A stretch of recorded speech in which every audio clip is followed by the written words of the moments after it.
తిరుమలలో CBI DG Ravishankar విస్తృత తనిఖీలు చేపట్టారు. తిరుమల శ్రీవారి పరకామణి చోరీ కేసు విచారణలో భాగంగా సిబిఐ డీజీ రవిశంకర్ ఐఎన్ఆర్ తిరుమలలో పర్యటించారు. పరకామణి కౌంటింగ్ సీసీ కెమెరాలు, రికార్డింగ్, కమాండ్ కంట్రోల్ రూమ్ ను పరిశీలించారు.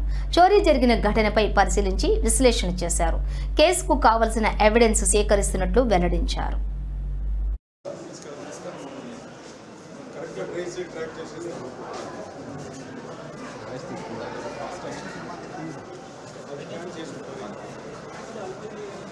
చూసిన తర్వాత ఆ రోజు జరిగిన సంఘటనలో క్యాప్చర్ అయిన సీసీటీవీ ఫుటేజెస్ ఏదైతే ఉందో అదంతా కూడా ఇక్కడ ఉంది కాబట్టి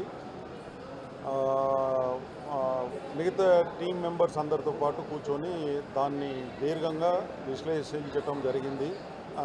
ఉన్న ఆధారాలన్నీ కూడా సేకరించుకున్నాము. ఇదన్నీ కూడా కలిపి మంచి ఒక రిపోర్ట్ తయారు చేసేసి ఆనరబుల్ హైకోర్ట్ ఆఫ్ ఆంధ్రప్రదేశ్లో డిసెంబర్ 2 రోజు సబ్మిట్ చేయడం జరుగుతుంది.